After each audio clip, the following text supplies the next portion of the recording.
Hi guys, it's Troy over at Choice Window Tinting. We're just getting ready to tint this windshield on this Dodge Ram Rebel. So we're gonna tint it up.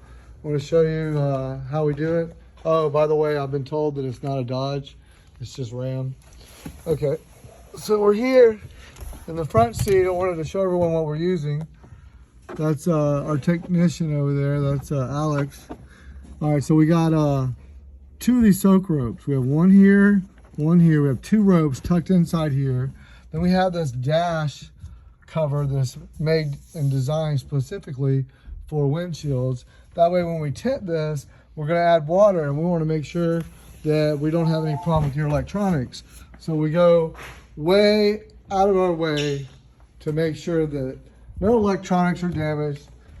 So if you're looking to tint your luxury vehicle or really, really nice Ram Rebel, then just give us a call at Choice Window Tinting and we know what to do with it. Look forward to hearing from you. We're located on Narcoossee Road.